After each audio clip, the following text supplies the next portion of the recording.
કરવા માટે આપણી સાથે સાંવેદન્સ લાઇનમાં ઉપસ્થિત છે 22 વર્ષનો બહોળો અનુભવ ધરાવતા અને ઇન્ટરનેશનલ લેવલ ઉપર પણ જેઓ ખૂબ સારી ખ્યાતિ પ્રાપ્ત કરી ચૂક્યા છે એવા senior ophthal surgeon doctor Shashank Rathod. Doctor Shashank Rathod, સાંવેદન્સ લાઇનમાં આપનું સ્વાગત છે.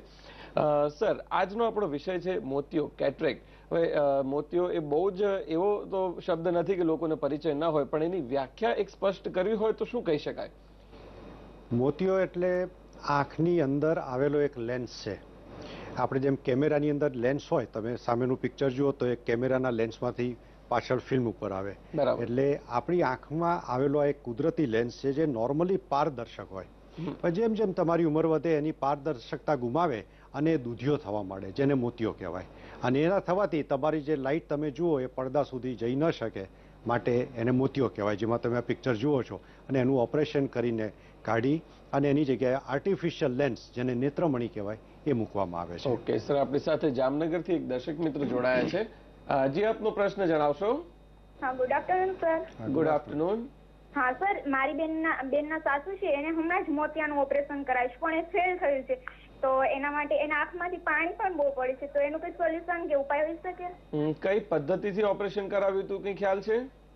ના, એ તો ખ્યાલ નથી. જસ્ટ એને ડાયાબિટીસ પણ બહુ છે, તો એના લીધે એનું ઓપરેશન સક્સેસ નહીં ગયું હોય કે એવું કઈ હોઈ શકે? આંખમાંથી પાણી નીકળે છે પણ બેન જોઈ શકે છે ખરા? એટલે ના, એને બહુ જ આછું ને એવી રીતે એમ કહેતા હોય, બહુ તો નથી એવી રીતે. બરાબર. કેટલો સમય થયો ઓપરેશન કરે? એને 6-7 મહિના થઈ ગયા સર. જો ઓપરેશન ફેલ આમ જતું નથી હોતું. મોતિયાનું ઓપરેશન પ્રમાણમાં ઘણું સેફ સર્જરી છે, પણ જેમ તમે કીધું કે ડાયાબિટીસ છે, કારણ કે આપણે જે લેન્સ મૂકીએ એનાથી દ્રષ્ટિ નથી આવતી, પણ તમારો પડદો કેટલો સારો કામ કરે છે એના ઉપરથી દ્રષ્ટિ મળે. મોતિયો કાઢો એટલે આપણે અહીંયા નવી સ્વિચ નાખવાની, પણ દ્રષ્ટિ ક્યાંથી આવે? આપણા બલ્બના વોલ્ટેજ ઉપરથી. એટલે કદાચ ડાયાબિટીસમાં એમના પડદા ઉપર પણ કોઈ હેમરેજ કે બ્લડ કે કોઈ ખામી હોય તો પણ એ ઝાંખું દેખાય. એટલે એના માટે હું સલાહ આપું કે એક આંખના સર્જન ત્યાં બતાવી અને એક પડદો અને એના માટે ચેકઅપ કરાવવું જોઈએ. અને કદાચ એ બધું બરાબર હોય તો એનું પણ સોલ્યુશન થઈને પાછી દ્રષ્ટિ આવી શકે એવી શક્યતા થઈ શકે. યસ, આપણી સાથે જૂનાગઢથી એક દર્શક મિત્ર જોડાયા છે. જે આપનો પ્રશ્ન જણાવશો. હેલો. હેલો. હા, ટીવી નો અવાજ બંધ કરીને આપનો પ્રશ્ન જણાવશો. હા, અત્યારે બોલો. હા, બોલો. હા, હેલો સર, હું જુનાગઢથી બોલું છું. બોલો બેન. અને મારા મમ્મીને બંને આંખના પડદામાં 8 થી 10 કાણા છે. એ ડોક્ટરે નિદાન કરેલું છે અને અમે તેની ગ્રીન લેસરની સારવાર પણ આપેલી છે. અત્યારે એને થોડું ઘણું સારું દેખાય છે, પણ હવે તકલીફ એ છે કે મોતિયો આવ્યો છે. હા, તો હવે અમને ચિંતા થાય છે કે શું એનું મોતિયાનું ઓપરેશન સક્સેસફુલ જશે કે કેમ? આંખના પડદામાં જો કાણા હોય, તમે સારું કામ કર્યું છે કે લેઝરથી એને સીલિંગ કરાવી દીધું છે. એક ફરીવાર પડદાની ચેકઅપ કરીને કોઈ પણ જે પડદા ઉપર પડેલું કાણું એને આજુબાજુ લેઝર કરી અને આપણે જેમ વેલ્ડિંગ કરીએ એ રીતે સીલ કરી દેવામાં આવે, અને એ પછી કેટરેક્ટનું ઓપરેશન તમે કરીએ તો એ પ્રમાણમાં સેફ છે. પણ જો ક્યાંક હોલ બાકી રહી ગયો હોય અને આપણે ઓપરેશન કરીએ તો એવું શક્ય બને કે 1% ચાન્સ પડદો ખસવાનો વધારે રહી શકે. એટલે આવા કેસની અંદર એકવાર રેટિના કમ્પ્લીટ ચેકઅપ કરી એને લેઝર કરીને પછી ઓપરેશન કરાવવું જોઈએ. એમાં કોઈ બીજો વાંધો નથી. ઓકે, આપની સાથે જાફરાબાદથી એક દર્શક મિત્ર જોડાયા છે. જે આપનો પ્રશ્ન જણાવશો. હું જાફરાબાદથી રમેશભાઈ ચુડાસમા બોલું છું. અમે ઘણા કેમ્પો કર્યા છે અહીંયા, આંખોના કેમ્પો. બરાબર. હવે ઘણા કેમ્પોથી ઘણી વખત અમુક દર્દીઓ જે ફરિયાદો, થોડી ઘણી ફરિયાદો તો હોય જ, પણ એમાં શું છે કે મારે પ્રશ્ન એ પૂછવો છે કે એના કયા પ્રકારનો સારો લેન્સ કે ઓલું કરાવડાવવાથી અથવા તો કેવી આ જે સરકારશ્રી દ્વારા જે મીન્સ કે જે ઓપરેશનો થાય છે એની અંદર લેન્સ નાખવામાં આવે છે જેથી કરીને લોકોને પણ ખ્યાલ આવે. બહુ જ સારો પ્રશ્ન છે રમેશભાઈ આપનો. ચોક્કસથી લેન્સ કેવા પ્રકારના હોઈ શકે અને એના શું ફાયદા ગેરફાયદા છે? એ પહેલા એમને એક બીજા પ્રશ્નનો જવાબ આપું કે જે આપણે કેમ્પ કરીએ છીએ એ મોટાભાગના કેમ્પ ગવર્મેન્ટ કે આ એનજીઓ, રોટરી ક્લબ કે લાયન્સ ક્લબ કરતી હોય છે, જે ગામડામાં જઈને સ્કૂલમાં કરે. એ પ્રકારના કેમ્પમાં સેફટી બહુ ઓછી હોય. એટલે હું એવી સલાહ આપું, અમે પણ કેમ્પ કરીએ છીએ, પણ અમે ગામડામાં જઈને ડાયગ્નોસ્ટિક કેમ્પ કરીએ, ત્યાંથી પેશન્ટો આઈડેન્ટિફાય કરી અને સારી અદ્યતન હોસ્પિટલમાં લઈ ઓપરેશન કરી અને પાછા મૂકી દેવા જોઈએ. બરાબર. તો એમાં શું થાય કે ઇન્ફેક્શન કે બીજા કોઈ કોમ્પ્લિકેશન થવાના ચાન્સ ઘણા ઓછા હોય છે. હવે જે લેન્સ મૂકવાની વાત કરી, હવેના વખતમાં ફોલ્ડેબલ લેન્સ મુકાય છે, જે પહેલાં, એટલે એનો અર્થ એવો થયો કે જે લેન્સને ફોલ્ડ કરી અને ફક્ત 2-2.5 મિલીમીટરના કટમાં થઈ અને લેન્સની અંદર નાખી દેવામાં આવે. એટલે ફોલ્ડેબલ લેન્સ મુકાવવો જોઈએ. એ અત્યારના વખતમાં ઘણું સેફ અને સારું છે. રાઈટ. આપણી સાથે બીજા એક દર્શક મિત્ર જોડાયા છે. જે આપનો પ્રશ્ન જણાવશો. હલો. હલો. હલો. હાજી. મારે જે આંખ છે ને, ડાબી આંખ, હા, એમાં મને ઝાંખું દેખાય છે. એટલે ડોક્ટરનું એમ કેવું છે કે રેટિનાને નુકસાન થયું છે. બરાબર. અને મોતિયો બી છે. મારી ઉંમર છે 68 વર્ષની. ઓકે. પણ આમ એક આંખ જમણી બંધ કરીએ ને તો સામે માણસ બેઠો હોય ઓળખાય નહીં, દેખાય ખાલી ધૂંધળું ધૂંધળું. બરાબર છે. હવે આવા કેસમાં એકવાર પડદાનું સ્ક્રીનિંગ ને ચેકઅપ કરી અને જો એની કોઈ બીજી ટ્રીટમેન્ટ ન કરવાની હોય, પડદાના જે સૌથી અગત્યનો ભાગ જેને મેક્યુલા કહેવાય, એના ઉપર નાના ડાઘા પડેલા હોય, તો નોર્મલી એમાં વધારે કશું કરી ન શકીએ. પણ આ કેસમાં જો મોતિયો આવતો હોય તો મોતિયાનું ઓપરેશન ચોક્કસ કરાવવું જોઈએ. પણ મોતિયાના હિસાબે જેટલી ઝાંખપ છે એમાં એમની દ્રષ્ટિ વધશે, પણ જે પડદાના હિસાબે જે ખામી છે એમાં કદાચ દ્રષ્ટિ એટલી વધી ન શકે. પણ છતાં પણ ઓપરેશન કરાવવું જોઈએ. રાઈટ. આપણી સાથે અમદાવાદથી એક દર્શક મિત્ર જોડાયા છે. જે આપનો પ્રશ્ન જણાવશો. હલો. હલો. હાજી. હા, હવે મારા ફાધરને છે ને આંખમાં બ્લડ નું પેલું આવી ગયું છે ને, હા, તેનું લેયર થઈ ગયું હતું. બરાબર. એના કારણે શું છે, એમને આંખમાં પડદાની પાછળ જે લેયર થઈ ગયું એટલે દેખાતું બંધ થઈ ગયું. ઓકે. તો એ દેખાવા બંધ થવાના કારણે, હા, દેખાવાના કારણે એમને, આપ બોલો, પ્રશ્ન બોલો આખો. એમને દેખાતું બંધ થઈ ગયું. બરાબર. હવે એમને શું 3 ઇન્જેક્શન આપવાનું ડોક્ટરે કહ્યું હતું, તો 3 ઇન્જેક્શન કમ્પ્લીટ આપ્યા. હા. પણ દેખાતું નથી એ આંખમાં. તો હવે શું કરવું એના પછી? આ તમારા પ્રશ્ન ઉપરથી પડદાનો તકલીફ લાગે છે અને એ જે 3 ઇન્જેક્શન મહિનાના અંતરે અપાય છે એનાથી જે પડદા ઉપર આવતો સોજો કે પડદાની અંદરથી બ્લડ જે લીક થતું હોય એને ત્યાં રોકી રાખે છે. એટલે આ જે ઇન્જેક્શન લીધા એ ખરેખર સારું છે, કારણ કે એનાથી જે વધારે પ્રોગ્રેસ થતો અટકી જાય. પણ ઘણીવાર એવું બને કે ફરીવાર પણ કદાચ ઇન્જેક્શન લેવાની જરૂર પડી શકે. એટલે મારી સલાહ છે કે એક ફરીવાર પડદાના ડૉક્ટરને બતાવી અને એક ઓપિનિયન લેવો જોઈએ. યસ. દર્શક મિત્રો, ડોક્ટર શશાંક રાઠોડ સાથે મોતિયા વિષય પરની ચર્ચા ચાલુ રહેશે. અત્યારે લઈએ એક નાનકડો વિરામ.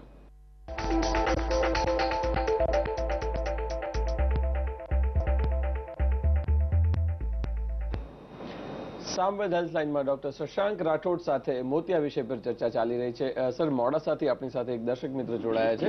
જે આપનો પ્રશ્ન જણાવશો. હલો. હલો. હાજી સાહેબ. હા, આપનો પ્રશ્ન જણાવો. હા. હલો. હા, આપનો પ્રશ્ન જણાવો. અવાજ સંભળાય છે અમને. હા સાહેબ, વાંચવા બેસે છે તો આંખો પર અંધાર આવે છે. બરાબર. અને ચક્કર આવે છે અને માથું દુખે છે. આપની ઉંમર કેટલી છે ભાઈ? આંખો પર અંધાર આવે છે, વાંચવા બેસે છે તો, અને ચક્કર આવે છે. બરાબર. આપની ઉંમર કેટલી છે? આપણે 50 વર્ષ. 50 વર્ષ. અને આપણે આંખોનું ચેકઅપ કરાવ્યું એક પણ વખત? હા, એક વખત ચેકઅપ કરાવ્યું. શું આવ્યું એમાં? ચશ્મા નથી એમ કીધું. ચશ્મા નથી. ઓકે. એટલે કદાચ ચશ્મા. જો આંખમાં બીજો કોઈ પ્રોબ્લેમ ન હોય તો આ આંખનું કારણ લાગતું નથી. ઘણીવાર બ્લડ પ્રેશર હોય, બીજું ઘણીવાર કોઈ માનસિક થાક હોય તો પણ આવું થતું હોય છે. ઘણા લોકો એકદમ સૂતા અને સડનલી ઊભા થાય તો પેલો બ્લડ સપ્લાય ઓછો થાય ગ્રેવિટીથી, તો પણ થાય છે. આમાં તમારું આંખનું કોઈ કારણ દેખાતું નથી, જનરલ ચેકઅપ કરાવી જોઈએ. બરાબર છે. સાદા બધા જ રિપોર્ટ હેલ્થ માટેના પ્રોફાઇલ કરાવી શકાય. આપણી સાથે અમદાવાદથી એક દર્શક મિત્ર જોડાયા છે. જે આપનો પ્રશ્ન જણાવશો. હું સંદીપભાઈ બોલું છું. કુસુમબેન મહેતા મારા મધર છે. એમને બંને આંખે મોતિયાનું ઓપરેશન તો કરાવી દીધું છે, લેન્સ બી મુકાઈ દીધો છે. બરાબર. છેલ્લા 15 દિવસથી 20 દિવસથી એમને આંખમાંથી પાણી બહુ આવ્યા કરે છે. એમને બ્લડ પ્રેશર બી છે, બ્લડ સુગર બી છે, થાઇરોઇડ બી છે, અસ્થમા છે, બધું છે. તો સાહેબને મારે પૂછવું હતું કે આંખમાંથી પાણી આવે તો સિપ્લોક્સ ના કેવા કોઈ બીજા ડ્રોપ્સ નાખે કે પછી શું કરવું જોઈએ? આપને ઓપરેશન કેટલા વખત પહેલા કરાવ્યું છે? 5-6 વર્ષ પહેલા ઓપરેશન થઈ ગયું છે. બરાબર. નંબર નથી, હવે નંબર ખાલી થોડો અડધો નંબર છે વાંચવાનો. ઓકે. ડોક્ટર સંજયભાઈ ગાંધી પાસે ઓપરેશન કરાયેલું છે. ફાઇન. હવે ખાલી આંખમાંથી પાણી નીકળતું હોય તો એ નોર્મલ પણ હોઈ શકે. આપણા જે આંખના આંસુ નીકળે છે એટલે કોઈ પ્રોબ્લેમ ન હોઈ શકે. અમુક એજ જ્યારે વધે ત્યારે આપણા જે આંખના આંસુ જે નીકળતા હોય છે એ બંને એક નાના હોલમાંથી ને ગળામાં જતા હોય છે. એ ઘણીવાર રસ્તો નેરો થઈ જાય, પાતળો થઈ જાય એટલે પણ પાણી નીકળે. પણ આંખ લાલ ન થતી હોય, આંખમાં જે દેખાય છે એમાં બહુ ઘટાડો ન થતો હોય તો બહુ ચિંતાનું કારણ નથી. અને છતાં પણ તમને એમ લાગે કે આ કંઈક વધારે અનયુઝ્યુઅલ છે તો એકવાર આઈ ચેકઅપ કરાવી દેવું છે. બરાબર છે. હવે મોતિયાની જે ટ્રીટમેન્ટમાં સર્જરીઝ અત્યારે એડવાન્સ થઈ રહી છે રિસર્ચ થયા પછી, તો એમાં શું ખાસ નવીનતા આવી છે સર્જરીના વિષયમાં કે એમાં જે આપણે મણી મૂકીએ છીએ નેત્રમણી એના વિષયમાં? હવે આ જે મોતિયાના ઓપરેશન જે પહેલાં આપણે કરતા હતા એમાં આખી આંખને અડધી આંખ ખોલી દેવાની અને પછી 8 થી 10 ટાંકા લેવાના, 10 થી 12 મિલીમીટરનો કાપો મૂકીને. અને હવે જે આપણે જે આધુનિક પદ્ધતિ છે જેને આપણે કહીએ ફેકો ઇમલ્સિફિકેશન. ફેકો એટલે મોતિયો, ઇમલ્સિફિકેશન એટલે ઓગાળવું. એટલે ફક્ત એક નાની નીડલ આંખની અંદર નાખી અને આખો મોતિયો ઓગાળી અને એને સક્શન કરીને કાઢી લેવામાં આવે. અને એટલા જ નાના હોલમાંથી જેમ મેં હમણાં કહ્યું ફોલ્ડેબલ લેન્સનું પ્રત્યારોપણ કરવામાં આવે. એટલે એમાં ટાંકા પણ લેવાની જરૂર ન પડે. એટલે બહુ જ નાનો કટ હોવાથી ડાયાબિટીસ જેવા દર્દીઓ હોય કે જેમાં હિલિંગનો બહુ મોટો પ્રોબ્લેમ હોય તો જેટલો નાનો કટ એટલું આપણું રૂજ જલ્દી આવે. એટલે આ જે ફેકો ઇમલ્સિફિકેશન છે એ એક બહુ આધુનિક પદ્ધતિ છે. અને હવે જે લેન્સીસ, દાખલા તરીકે તમે પૂછ્યું કે ટોરિક લેન્સ એક્ઝામ્પલ, કે અત્યાર સુધીના જે નેત્રમણી એવા આવતા હતા કે જે 300 નંબરને કવર નતા કરતા. એટલે તમારે 300 નંબર 3 નંબર હોય 4 નંબર તો એ રહે જ ઓપરેશન પછી. હવેના લેન્સમાં નેત્રમણીમાં 300 નંબર પણ કરેક્ટ થઈ શકે. એટલે એના માટે હવે ટોરિક લેન્સ મૂકીએ છીએ. અને નોર્મલ આપણે જે લેન્સ મૂક્યું કરતાં દૂર માટે ચશ્મા બહુ ઓછા હોય પણ ના વાંચવાના ચશ્મા તો પહેરવા જ પડે, જેને આપણે બેતાલા કહીએ. હવે એના માટે મલ્ટીફોકલ લેન્સ આવે એટલે પેશન્ટને દૂરના ચશ્મા પણ ના આવે, નજીકના પણ ના આવે ને કોમ્પ્યુટર જો એટલે ચશ્મા વગર 80% એક્ટિવિટીઝમાં જરૂર નથી પડતી. એટલે આ બધા લેન્સીસની અંદર બહુ જ એડવાન્સમેન્ટ થયું છે. એટલે હવે આમ કસ્ટમાઇઝ લેન્સ જેવું કે દરેક પેશન્ટની કેવી આંખ છે ને એ પ્રમાણે અમે લેન્સ રિકમેન્ડ કરીએ. બહુ જ સારી બાબત કહેવાય. હવે આ જે મોતિયો થવાના કારણો એવા ખાસ કયા હોય છે ને એમાંથી એવા કેટલા કારણો છે કે જેને મોતિયો આવતો અટકાવી શકાય કે એને પાછો ઠેલી શકાય? જો મોતિયો આવવાનું મુખ્ય કારણ એજિંગ છે. હા સર, આપણે ચર્ચા ચાલુ રાખીશું. જુનાગઢથી આપણી સાથે દર્શક મિત્ર જોડાયા છે. જે આપનો પ્રશ્ન જણાવશો. હાજી, મારો પ્રશ્ન છે સાહેબ. હા કે મારા પત્નીને હાજી સાહેબ, મારા ધર્મપત્નીને થાઇરોઇડની તકલીફ છે. બરાબર. અને આજે પડદાની નબળાઈ છે. બરાબર. તો પડદાની નબળાઈ માટે શું કઈ થઈ શકે? ઓકે. પડદા જે છે આંખના એ આમ મગજના જે સેલ હોય એનું એક વિસ્તરણ છે. બરોબર. એટલે પડદાની અંદર જો કોઈ ડેમેજ થાય તો એ આપણે જેમ તમારે ચામડીમાં કાપો લાગે તો એને રૂજ આવી શકે, પણ પડદામાં કંઈ ડેમેજ થાય તો એનું રીજનરેશન થઈ ન શકે. એટલે આના માટે પડદાના ડૉક્ટરનો એક ઓપિનિયન લેવો જોઈએ. અને પડદા જો ડેમેજ થઈ ગયા હોય તો એ જેટલા પડદા બાકી છે સારા એ આપણે બચાવીને રહે એના માટેનો પ્રયત્ન કરવો જોઈએ. પણ તમે કીધું થાઇરોઇડ છે, થાઇરોઇડના હિસાબે ડિરેક્ટલી પડદા બગડે એવું કોઈ કોરિલેશન નથી. ઓકે. આપણી સાથે જામનગરથી એક દર્શક મિત્ર જોડાયા છે. જે આપનો પ્રશ્ન જણાવશો. હાજી, મારી ઉંમર 69 છે. બરાબર. અને મને મેક્યુલર ડીજનરેશન ડાયગ્નોસ થયું છે. ઓકે. અને સાથે સાથે મોતિયો પણ છે. હા. તો અને ઓપરેશન મોતિયાનું 6 મહિના પછી કર્યું છે. તો આટલો લાંબો ગાળો ખેંચવાથી દ્રષ્ટિ કાયમ માટે જતી રહે એવું બને કે જેટલું ડેમેજ છે એટલું જ? અને બીજો પ્રશ્ન એ કે આ વધે નહીં એના માટે શી કાળજી લેવી એમ? ચોક્કસ. જો મેક્યુલર ડીજનરેશન એટલે પડદાનો સૌથી મોટો અગત્યનો પાર્ટ મેક્યુલા કહેવાય. આપણે જે વસ્તુ જોઈએ એનું પહેલું સ્ટ્રેટ લાઇનનું પ્રતિબિંબ મેક્યુલા ઉપર પડે. હવે તમારો પડદાની કિનારી કદાચ બગડી હોય તો વાંધો ના હોય, પણ આ મેક્યુલા એટલે તમે જે વસ્તુ જુઓ ત્યાં સેજ તમને ઝાંખું દેખાય. અને મેક્યુલર ડીજનરેશન જે છે એ ઉંમરના હિસાબે થતું છે. મોટા ભાગના લોકોને તમે 70, 60, 70, 80 વર્ષ થાય એટલે મેક્યુલર ડીજનરેશન થતું હોય છે. એ નોર્મલ વસ્તુ છે. હવે મેક્યુલર ડીજનરેશન એકવાર થયું હોય તો એને આપણે રિવર્સ ન કરી શકીએ. કારણ કે આપણી ઉંમર વધતા જ જવાની છે, સિવાય તમે યંગ થાવ તો થઈ શકે. પણ મેક્યુલર ડિજનરેશન હોય અને મોતિયો હોય તો મોતિયાનું ઓપરેશન કરાવવું જોઈએ. પણ એમાં દ્રષ્ટિ જે નોર્મલ લોકોને આવે એટલી સારી ના આવે, એનાથી થોડી ઓછી આવે. બરાબર છે. એની કાળજી રાખવા માટે કોઈ એવી ખાસ બાબતો ખરી કે એ ઉંમર? મેક્યુલર ડિજનરેશન એ આપણા હાથમાં નથી, એ કુદરતની વાત છે, ઉંમરનો ઘસારો છે. અને જેમ જેમ ઉંમર વધશે કદાચ ડિજનરેશન વધતું જાય. પણ એના માટે તમે મલ્ટીવિટામિન કે એન્ટીઓક્સિડન્ટની ગોળી લેવી જોઈએ, તો જેથી પડદાની થોડી સ્ટ્રેન્થ મેન્ટેન, શરીરની સામાન્ય તંદુરસ્તી જળવાતી રહે, તો કદાચ ઉંમરની અસર જે થતી હોય થોડી ધીમી પડી શકે. યસ, આપણે મોતિયા વિષયની ચર્ચા સામવેદ હેલ્પલાઇનમાં ચાલુ જ રાખીશું. અત્યારે લઈએ એક નાનકડો વિરામ.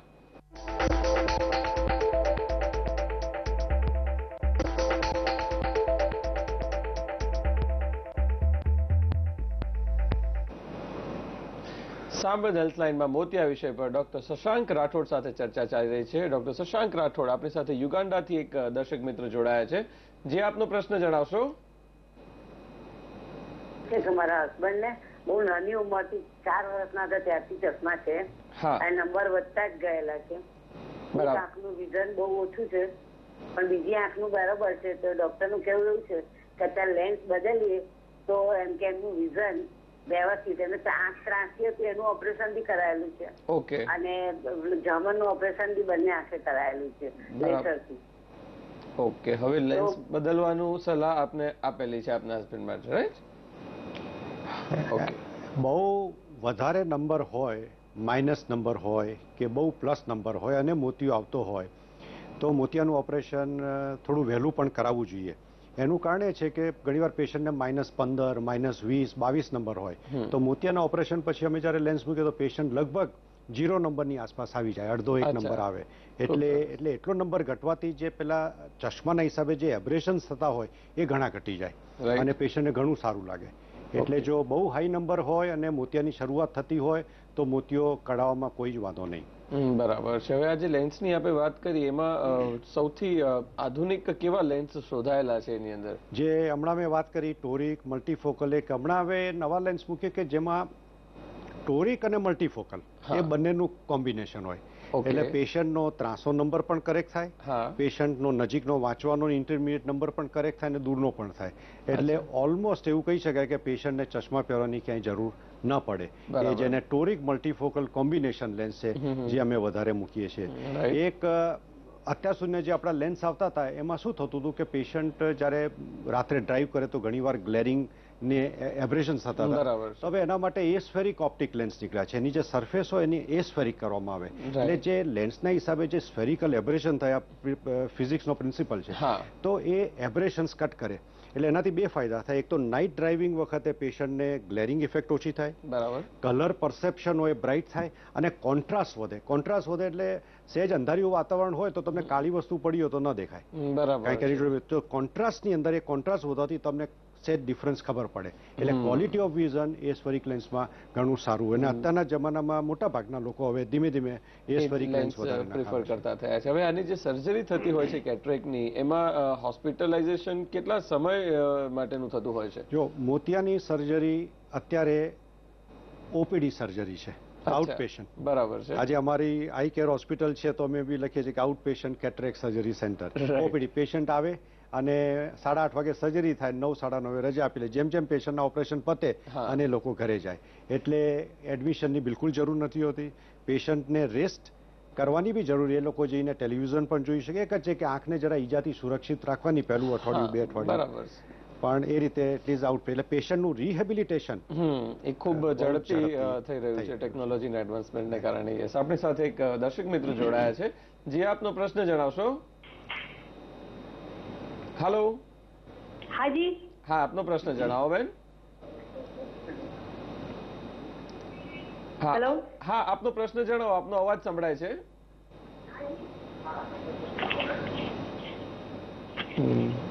ઓકે, લાઈનમાં થોડું ડિસ્કનેક્શન છે. ફાઇન. હવે મોતિયાની જે આપણે વાત કરીએ છીએ એમાં કોઈ ખાસ રોગ, અને જેમાં પણ ખાસ કરીને ડાયાબિટીસની જો આપણે વાત કરીએ તો ડાયાબિટીસ અને મોતિયાનો એવો સીધો કોઈ સંબંધ ખરો? સીધો ને આડકતરો થોડો સંબંધ એ રીતનો ખરો કે ડાયાબિટીસ વાળા પેશન્ટમાં મોતિયો નોર્મલ કરતા થોડા વર્ષો વહેલો આવી શકે, બરાબર. અને એકવાર મોતિયો આવી ગયો હોય તો એ ઝડપથી પાકી શકે. એટલે ડાયાબિટીસ પેશન્ટની અંદર જે કેટરેક્ટનો જે પાકવાનો સમય હોય એ થોડો બહુ ઝડપી થઈ જાય. બરાબર, આ બંને વસ્તુ થઈ શકે. ત્રીજી વસ્તુ ડાયાબિટીસના હિસાબે પડદા ઉપર અસર થઈ શકે, જેને ડાયાબિટીક રેટિનોપેથી